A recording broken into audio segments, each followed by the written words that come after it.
Welcome to the Sage Thought Leadership Podcast, transforming the way people think and work so their organizations can thrive. Well, hi, everyone, and welcome to our podcast. I'm Ed Kless, and with me today is Greg Watt. Greg is the President and Chief Executive Officer of Watt Global Media, where he directs the company's strategic vision, corporate cultural events, revenue growth, and acquisition strategy. Greg is the fourth generation to lead the company, which was founded by his great-grandfather, James W. Watt, in 1917. Corporate offices are in Rockford, Illinois, with employees and partners across the United States, England, China, Spain, Greece, and the Netherlands.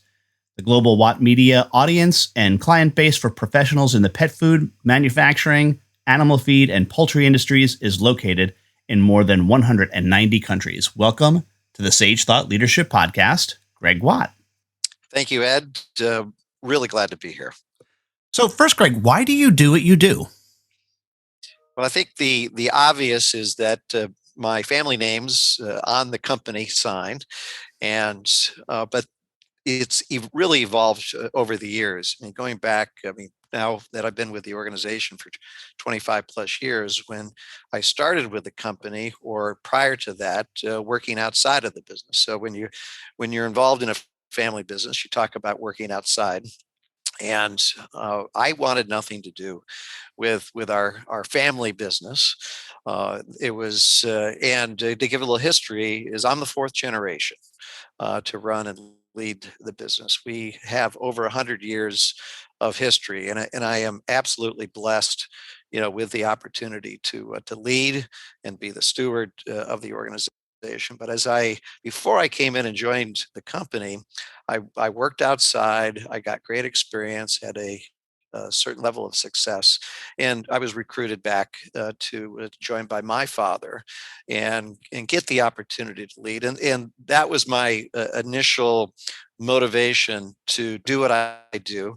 But then, as I got involved in the business of business to business media, and that's what we've been for our entire history, and serving niche markets, as all B2B media companies do. And the markets that we serve are the poultry industry and the pet food manufacturing industry, along with the animal feed industry.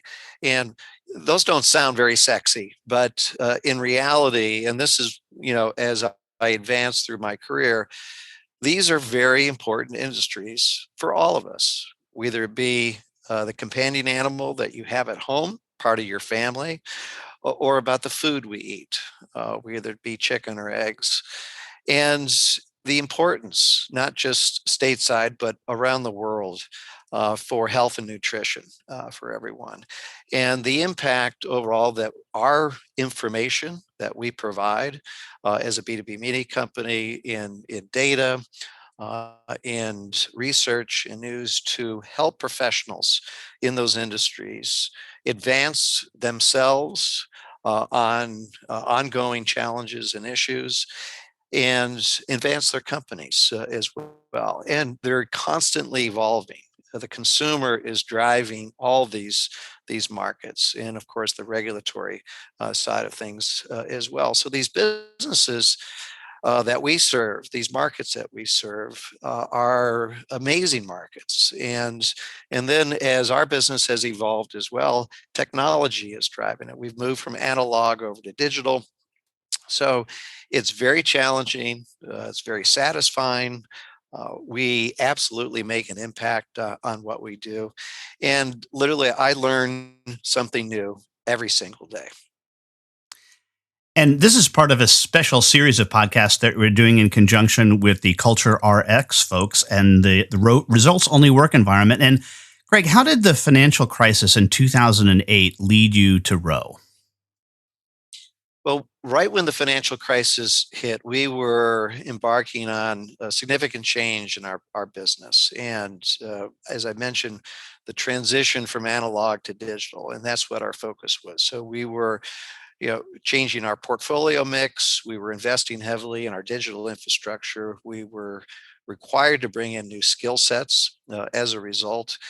And financial crisis hit us hard, as it did just about every other company. So we were downsizing, we were closing offices, and at the same time, reinvigorating our business entirely and renewing it, and with a new focus. So as we were climbing back out of the financial crisis, we had already begun hiring a significant number of new skill sets in the organization. They were primarily younger people as well. And as we were moving toward, this was about 2011 back then, myself, together with our director of HR strategy, looked at each other and said, "Oh my gosh, we've done great work in increasing the amount of new skills being brought in the organization and doing what new things. How are we going to retain them?"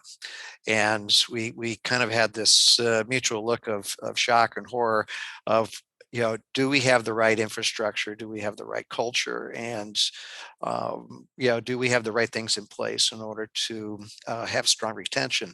And our answer to each other was, we need to do better. We need to do it differently going forward. And that was our motivation.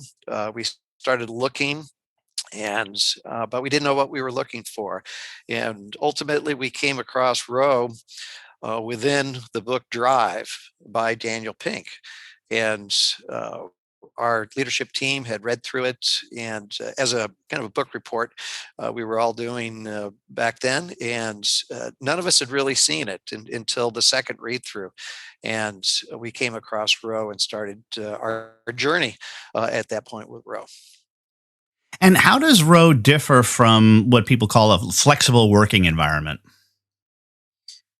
ROWE is a focus in what got us interested among a number of different things. It's a focus on the work, and it's about equal balance of autonomy and accountability.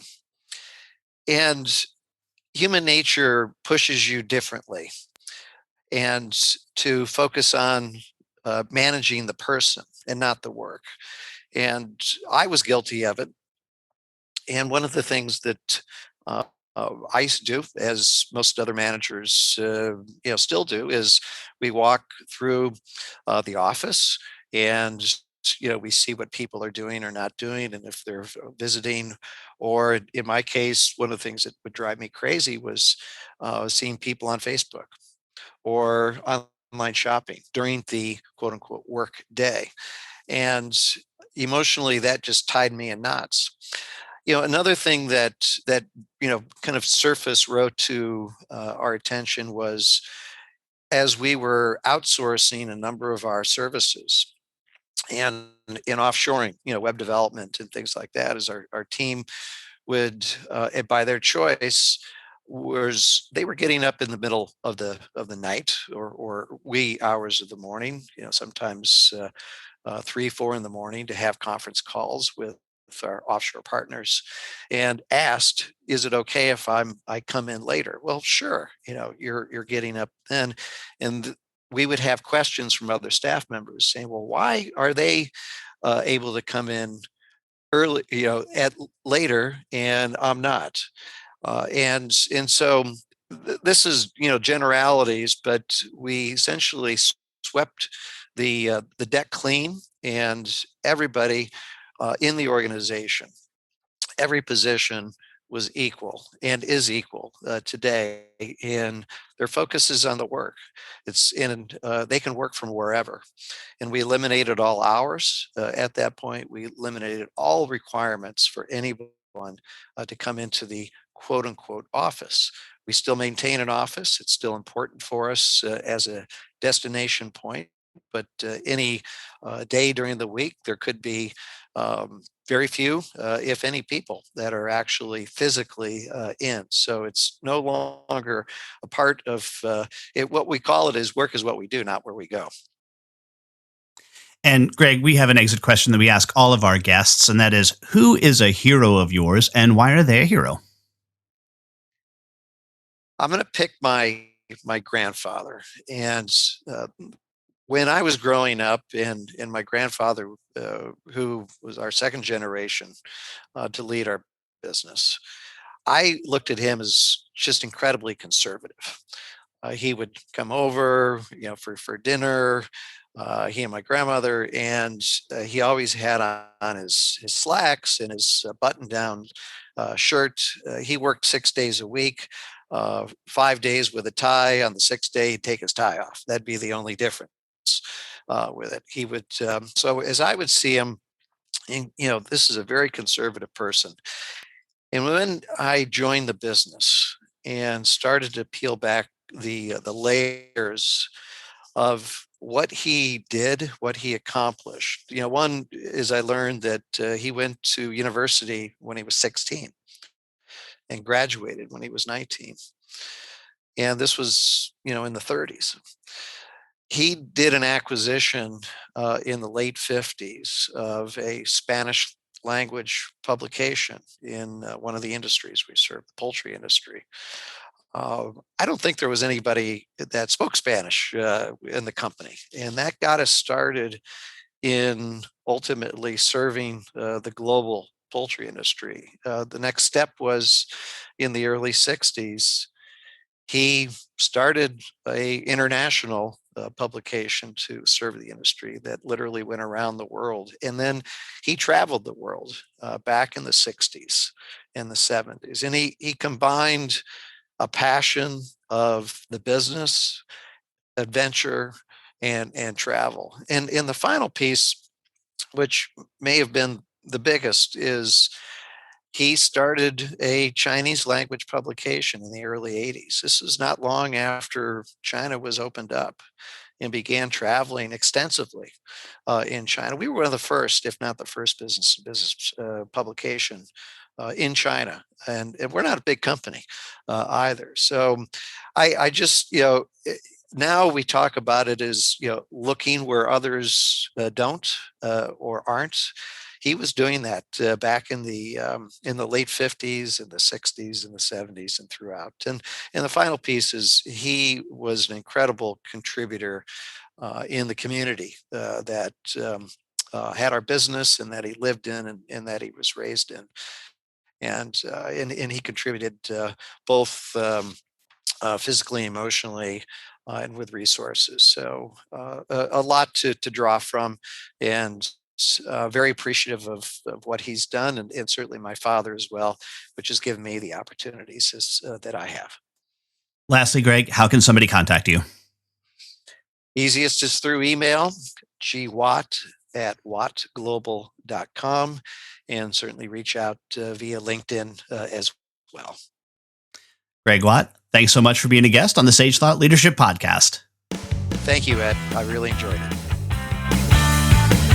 Please subscribe to this podcast using the podcast player of your choice. And for more on the results-only work environment, visit GoRowe.com.